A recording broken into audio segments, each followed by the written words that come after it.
Shalom, selamat malam jemaat Tuhan yang terkasih. Kita berjumpa kembali dalam program Mesbah Keluarga. Dan pada malam ini seperti biasa, sebelum kita mendengarkan pemberitaan firman Tuhan, kita akan mengangkat beberapa pujian. Untuk itu, mari kita siapkan hati kita. Kita angkat satu pujian, kekuatan di hidupku. Terima kasih Tuhan. Kalau sampai malam hari ini Tuhan, kami masih boleh hidup dengan sehat dan beribadah di hadapan Engkau Tuhan. Terima kasih, mari urapi Tuhan Roh Kudus pada Mesbah Keluarga malam ini Tuhan. Haleluya, amin. Kekuatan di hidupku, ku dapat dalam Yesus. Dia tak pernah tinggalkanku, setia menopangku, berseru berharap dalam Yesus. Ajaib Kau Tuhan, penuh kuasa, sanggup pulihkan keadaanku. Dalam tangan-Mu seluruh hidupku tak akan goyah selamanya. Mari silakan Tuhan, kita lebih bersungguh-sungguh lagi. Kekuatan di hidupku,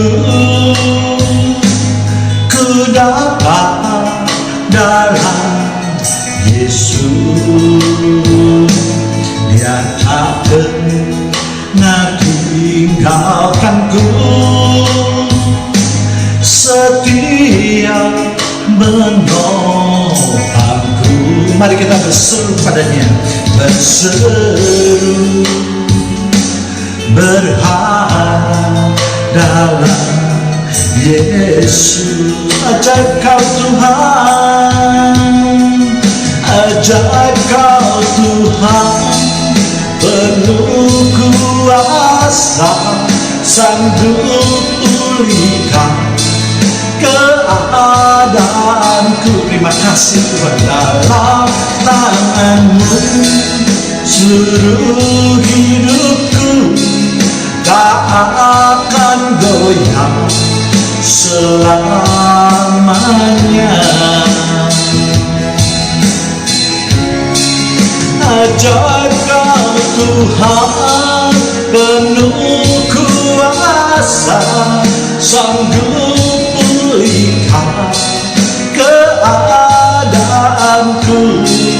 Dalam tangan-Mu seluruh hidupku tak akan goyah selamanya. Akan goyah selamanya.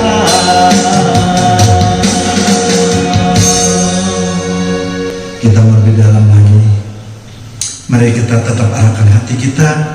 Kita angkat satu pujian kembali, bersama-Mu Bapa. Ya Tuhan, kami tahu dan sungguh berterima kasih Tuhan, kalau Tuhan selalu menyertai kehidupan umat-Mu ini Tuhan.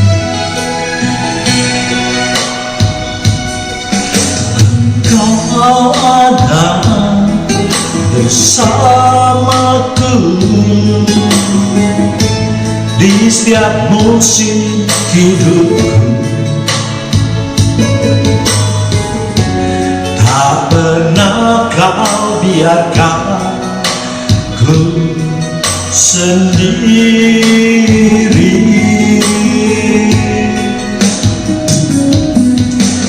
Kekuatan di jiwaku adalah bersama-Mu. Tak pernah ku ragukan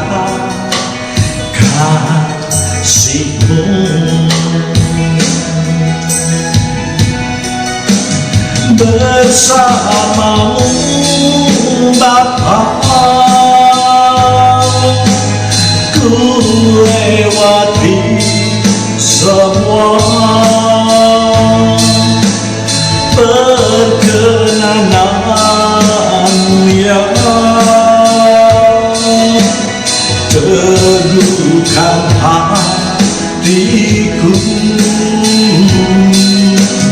Engkau yang bertindak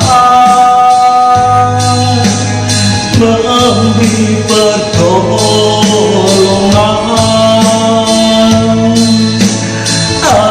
anugerah-Mu besar melimpah bagiku.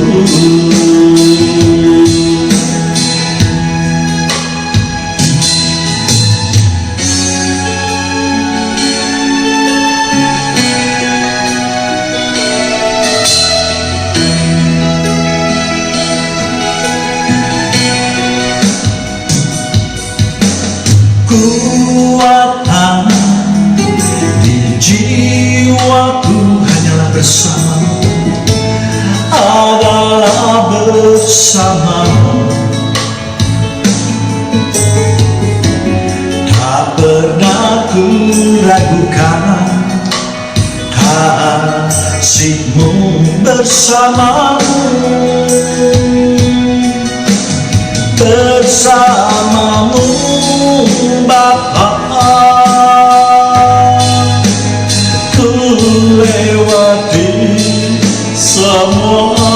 Terima kasih perkenanan-Mu yang teguhkan hati kami, teguhkan hatiku. Engkau yang bertindak memberi pertolongan,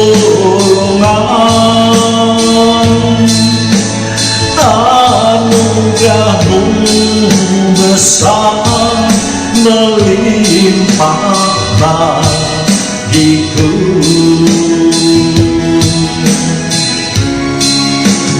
Bersamamu Bapa, ku lewati semua perkenanan-Mu yang teguhkan hatiku, yang bertindak Tuhan. Engkau yang bertindak memberi pertolongan, anugerah besar, anugerah-Mu besar melimpah bagiku.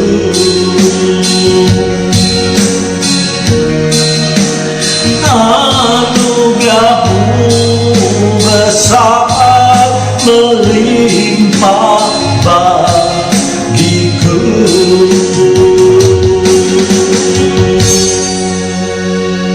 Halo, selamat malam jemaat Tuhan yang terkasih.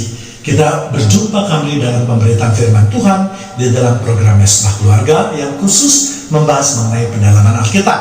Dan malam ini saya beri topik, judulnya adalah asal kalimat duduk di sebelah kanan Allah Bapa. Untuk itu sebelum memulai kita akan berdoa terlebih dahulu. Bapa yang di surga, terima kasih Tuhan atas penjagaan Tuhan sepanjang hari ini dan juga terhadap keluarga kami Tuhan sepanjang hidup kami Tuhan. Malam ini kami mau mendengarkan firman-Mu yang selalu menjadi pegangan hidup kami. Mari Tuhan beri kami semua suatu hikmat sehingga kami menjadi lebih mengenal akan Tuhan. Di dalam nama Tuhan Yesus kami sudah berdoa dan mengucapkan syukur. Mari sama-sama yang siap menyambut firman Tuhan kita katakan amin. Perkataan duduk di sebelah kanan Allah Bapa seringkali kita dengar. Namun kalau kita bertanya dari mana istilah tersebut, nah untuk memahami kalimat tersebut kita akan melihat sejarah dari kata duduk di sebelah kanan Allah. Untuk itu, kita akan melihat mengenai sejarah pembangunan Bait Allah dan istana Raja Salomo. Seperti kita ketahui bahwa Daud tidak mendapat perkenanan Tuhan untuk membangun bait suci.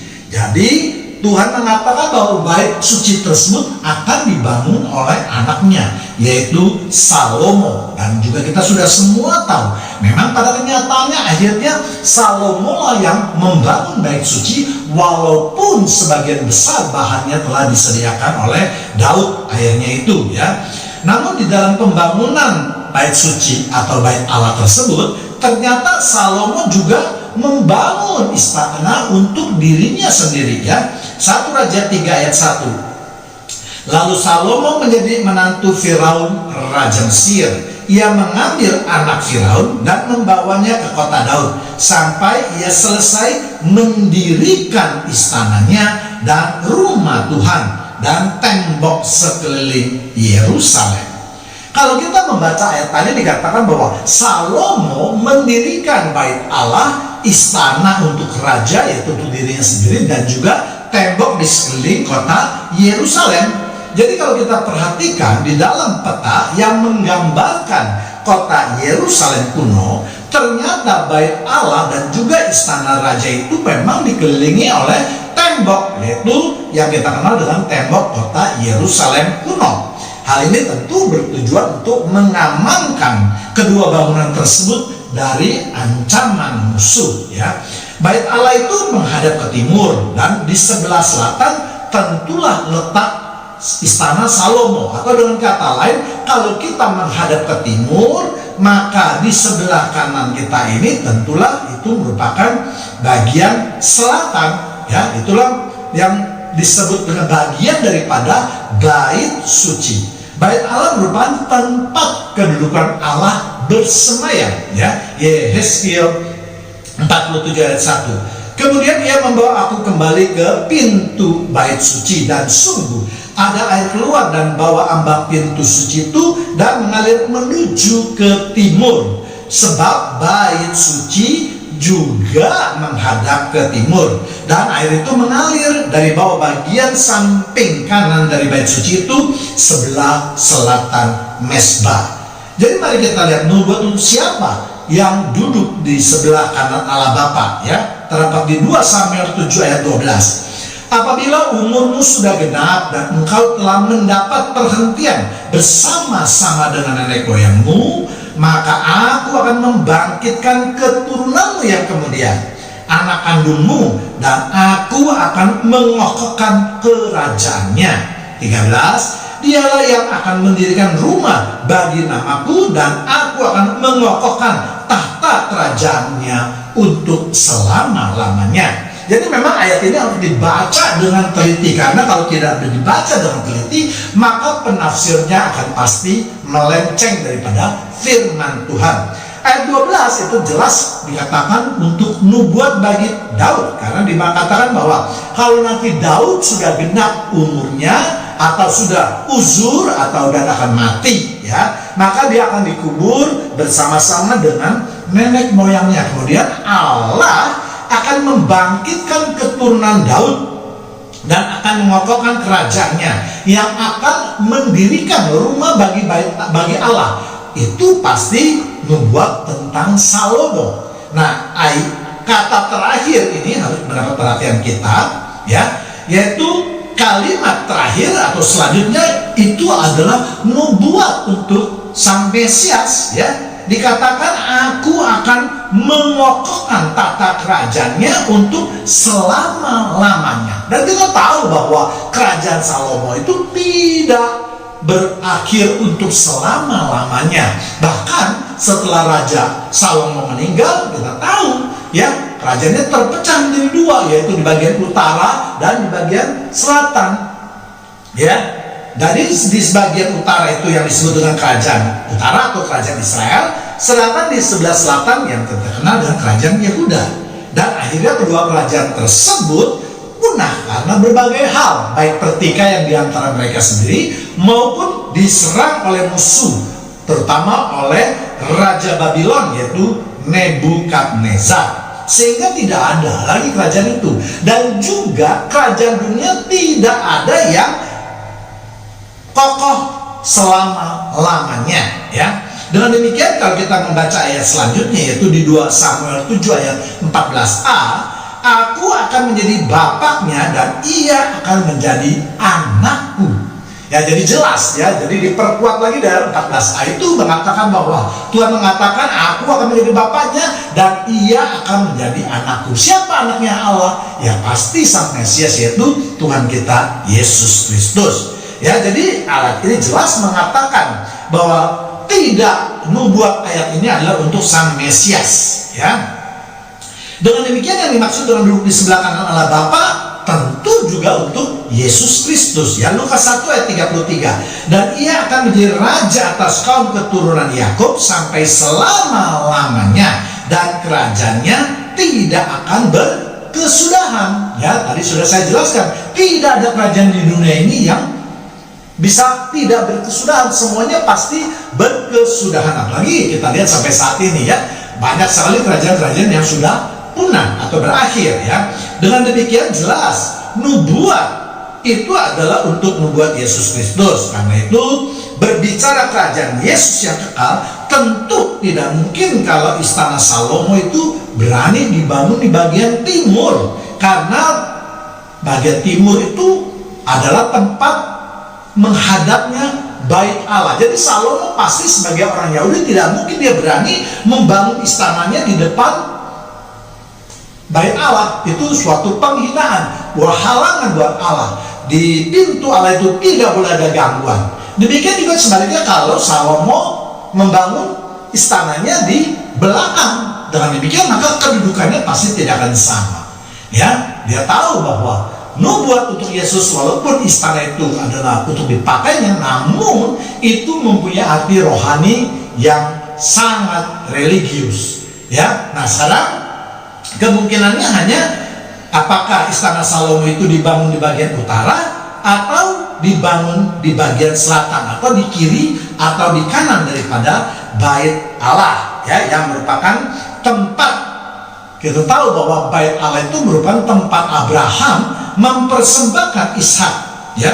Jadi itu pasti tempat yang paling tinggi. Kita tahu juga kalau kita membaca di dalam kitab Perjanjian Lama, ya, Tuhan selalu menampakkan pada tempat yang paling tinggi. Tidak mungkin dia menampakkan tempat yang ada yang sedikit lebih rendah. Pasti Tuhan akan memilih tempat yang paling tinggi. Untuk itulah maka pasti di bagian kiri itu, ya, itu tidak ada lagi, karena Bait Allah itu merupakan tempat yang tertinggi. Sedangkan di bagian selatan merupakan tempat yang lebih rendah daripada tempat Bait Allah. Dengan demikian maka pasti Salomo sebagai orang Yahudi, dia akan membuat istananya di bagian selatan daripada Bait Allah.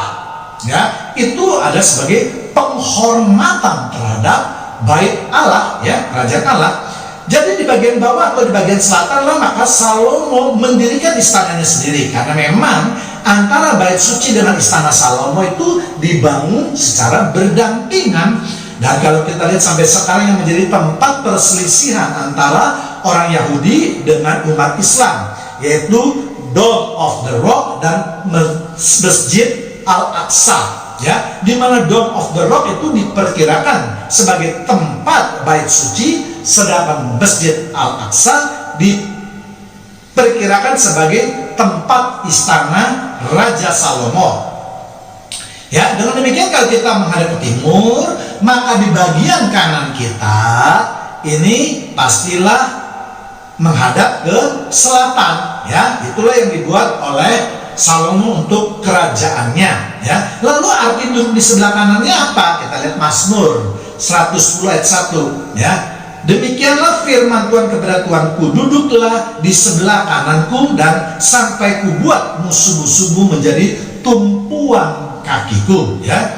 Jadi ayat itu juga memberikan pengertian bahwa orang yang duduk di sebelah kanan adalah merupakan tempat yang terhormat, yang diberikan kuasa oleh empunya kuasa, ya. Dan istilah tersebut sampai sekarang masih dipakai bahkan juga oleh orang-orang duniawi ya. Kita lihat kalau ada seseorang karyawan misalnya yang sangat handal, sangat pandai, biasanya dia disebut sebagai tangan kanan daripada bosnya ya. Itu mencerminkan orang tersebut dipercaya dan mempunyai kekuasaan yang besar dari empunya atau sang majikan ya. Demikianlah renungan pada malam hari ini, Mesbah Keluarga. Mari kita tundukkan kepala kita. Terima kasih Tuhan, kalau pada malam hari ini kami telah diberikan pengertian tentang arti duduk di sebelah kanan Allah Bapa. Biarlah firman-Mu terus memberikan pengertian kepada kami agar kami terus bisa lebih mengenal akan Engkau. Dalam nama Tuhan Yesus kami sudah berdoa dan mengucapkan syukur. Haleluya, haleluya, amin. Kita baru saja mendengarkan sebagian daripada kebenaran firman Tuhan. Untuk itu, kini saatnya kita kembali untuk memuji dan memuliakan nama Tuhan. Kita angkat satu pujian kembali, mukjizat masih ada bagiku. Terima kasih Tuhan. Kalau pada malam hari ini Tuhan, kami mulai beribadah di hadapan Tuhan. Serta dalam kehidupan kami percaya mukjizat-Mu masih ada untuk kami semua Tuhan. Tuhan, Engkau ajaib bagiku, gak ada yang tak mungkin bagimu. Kau yang telah berfirman dan semuanya jadi. Engkau Tuhan ajaib bagiku. Tuhan, Engkau ajaib bagiku. Tak ada yang tak mungkin Tuhan, tak ada yang tak mungkin bagimu. Semua yang ku saksikan perbuatan tangan-Mu. Tuhan, Engkau ajaib bagiku. Mari kita katakan gitu. Sungguh ku percaya tiada yang mustahil. Mukjizat masih ada dalam hidupku. Sembuhkan sakitku, pulihkan jiwaku. Mukjizat masih ada bagiku.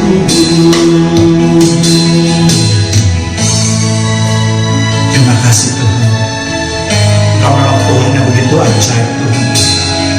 Segala persoalan kami Engkau selesaikan dengan mukjizat-Mu yang luar biasa Tuhan.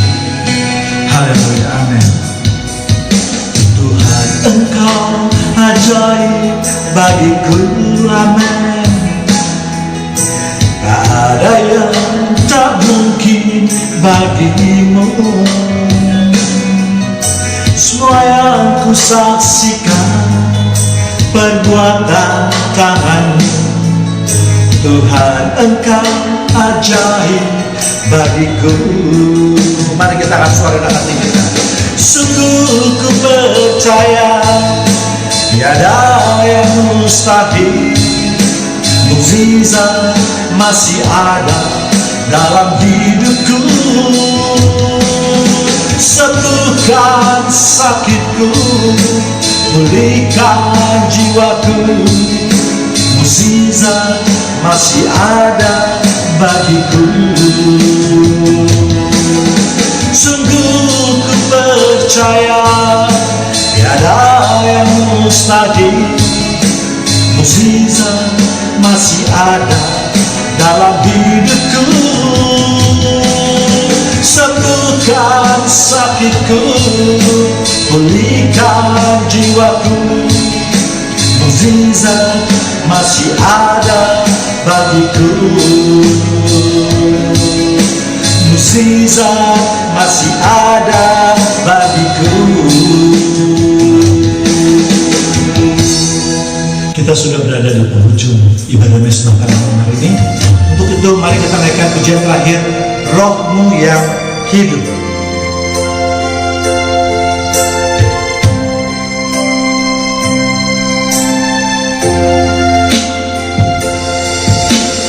Roh-Mu yang hidup penuh rugiku mengalir dalamku. Jiwaku tenang bersamamu dalam naunganmu. Ku buka hati untuk jamahan, berserah penuh di hadiratmu. Kau ambil alih seluruh hidupku di altarmu, menyembahmu.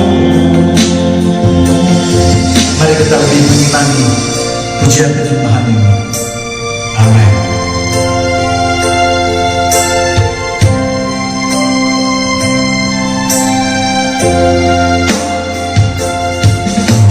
Roh-Mu yang kudus pulihkanku, Engkaulah damaiku. Ku hidup oleh anugerah-Mu yang menyertaiku, yang menyertaiku. Ku buka hati untuk jamahan-Mu, berserah penuh di hadirat-Mu. Kau ambil alih seluruh hidupku di altar-Mu, menyembah-Mu.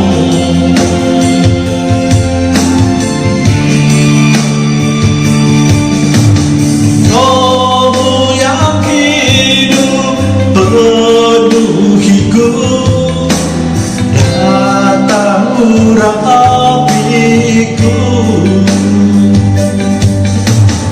Ku siap terima kuasa-Mu, hidupku bagi-Mu, hidupku bagi-Mu. Buka hati untuk jamahan-Mu, berserah penuh di hadirat-Mu.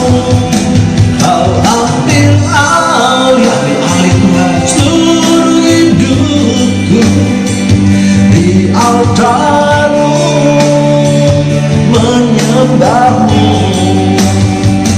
Ku buka hati untuk jamahan-Mu, berserah penuh di hadirat-Mu. Kau ambil alih seluruh hidupku di altar-Mu, menyembah-Mu di altar-Mu, menyembah-Mu. Demikianlah ibadah Mesbah Keluarga pada malam hari ini. Kita akan berjumpa kembali pada minggu depan dalam waktu yang sama. Tuhan Yesus memberkati kita semua. Amin.